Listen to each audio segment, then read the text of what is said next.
This is the Ancestral Findings Podcast, number 44. Did the document trail run dry, leaving you with a brick wall ancestor?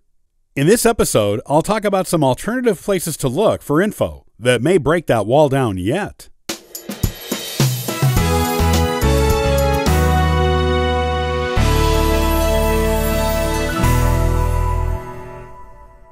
One of the most frustrating things in genealogy is when the document trail seems to run dry.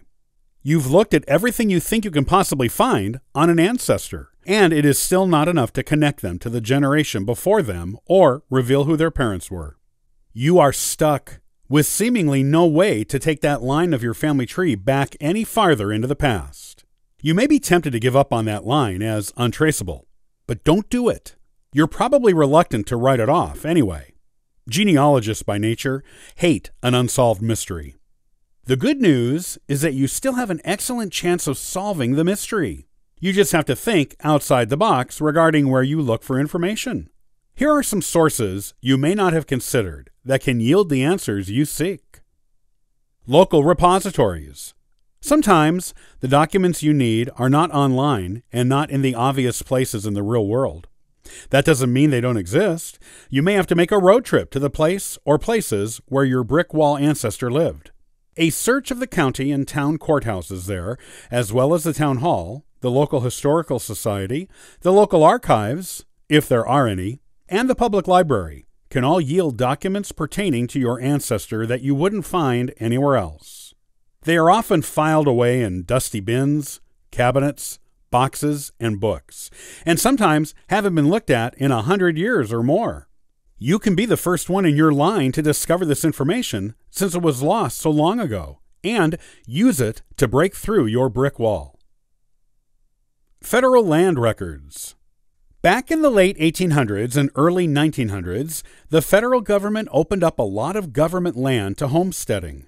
People could get land for free if they staked a claim with their local land office, lived on and improved the land for 5 years, and got people who knew them to attest to it in writing. The Federal Bureau of Land Management has a database on their website of the names of everyone who applied for homestead land. Look for your ancestor's name in it. If you find their name, order the application file. It will cost a few dollars for copies, and some files are thicker than others. But the information you may find in the file can be invaluable in tracing your mystery ancestor. Pay special attention to any affidavits they or their friends or family filled out regarding their use of the land. They will often include details on how they know each other and for how long. This is perfect for breaking down a genealogical brick wall. Records on their neighbors. This is an excellent genealogical tactic for climbing over brick walls that too few people use. If you really can't find anything more on your ancestors by looking them up directly, try looking at the records of their neighbors. People lived in close communication with their neighbors a century or more ago. You will often find mentions of your mystery ancestor in the old letters, photos, newspaper articles, land records, wills, military records, and more of that ancestor's neighbors.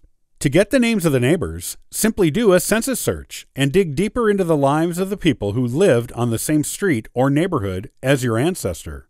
You'll be surprised at what you may find.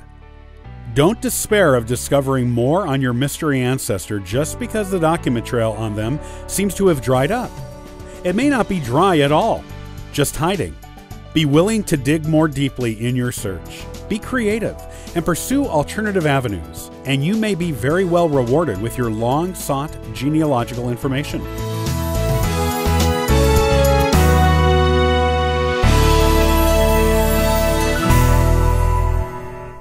Oral histories are a crucial part of good genealogy research. Whether you're conducting them or reading them, they provide invaluable information. In the next AncestralFindings.com podcast, we'll talk more on this topic.